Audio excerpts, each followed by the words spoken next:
கிறிஸ்துவுக்குள் பிரியமுள்ள சகோதர சகோதரிகளே, பலந்தரும் தேவன் எபிசோட் 1233 கர்த்தரை துதிக்கிறேன், மகிமைப்படுத்துகிறேன்.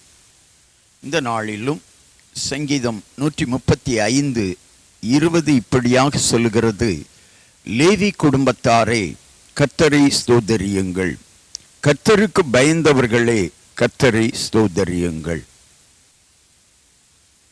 இங்கே 2 காரியங்கள் நமக்கு முன்னாடி வைக்கப்படுகிறது.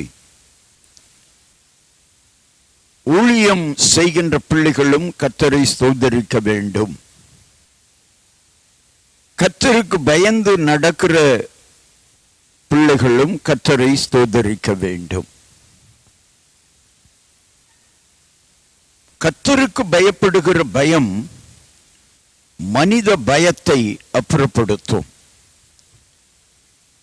சிலர் மனிதர்களுக்கு மாத்திரம் பயந்து பயந்து வாழ்கிறார்கள். சமுதாயத்திற்கு பயந்து வாழ்கிறார்கள், மனிதர்களுக்கு பயந்து வாழ்கிறார்கள், உறவுகளுக்கு பயந்து வாழ்கிறார்கள். அந்த வாழ்க்கை கடைசி வரை பயத்தையே கொண்டு வந்து கொண்டிருக்கும். ஆனால் கர்த்தருக்கு பயந்து வாழ்கிற வாழ்க்கைதான் மனித பயத்தையும் சத்துருக்களின் பயத்தையும் மாற்றி போடும்.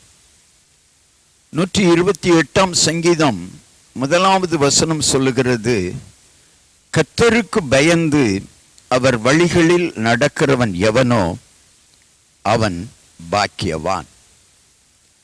கர்த்தருக்கு பயந்து அவர் வழிகளில் நடக்கிறவன் எவனோ அவன் பாக்கியவான் என்று வேதம் சொல்லுகிறது.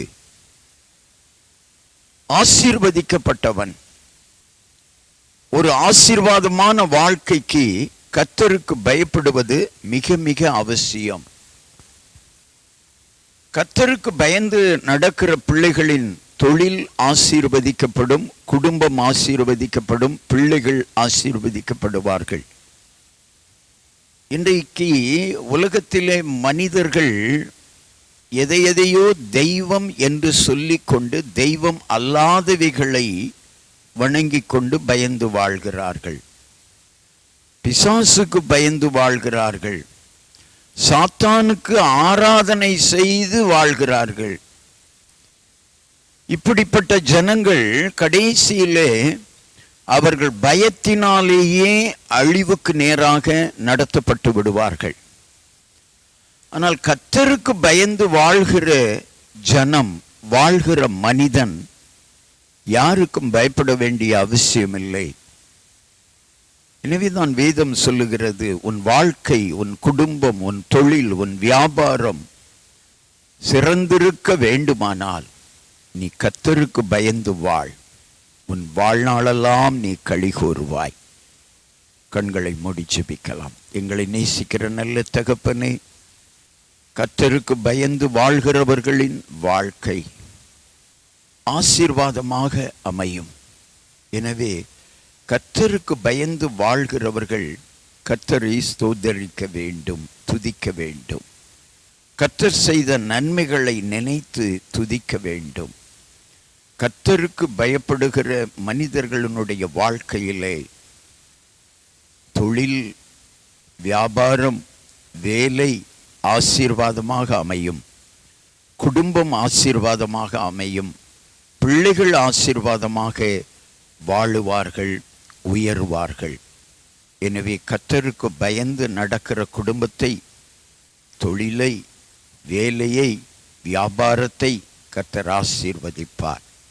கர்த்தருக்கு பயந்து நடக்கிறவர்கள் செய்ய வேண்டிய காரியம் கர்த்தருக்கு பயந்து நடப்பதோடு அவரை ஸ்தோத்தரிக்க வேண்டும், துதிக்க வேண்டும். சங்கீதக்காரன் சொன்னதை போல எக்காலத்திலும் கர்த்தரை ஸ்தோத்தரிக்கிற பொழுது கர்த்தர் ஆசீர்வதிப்பார், பலப்படுத்துவார், இக்கட்டுகளிலிருந்து விடுதலை தருவார். இயேசு கிறிஸ்துவின் நாமத்தில் ஜெபிக்கிறேன் பிதாவே, ஆமென்.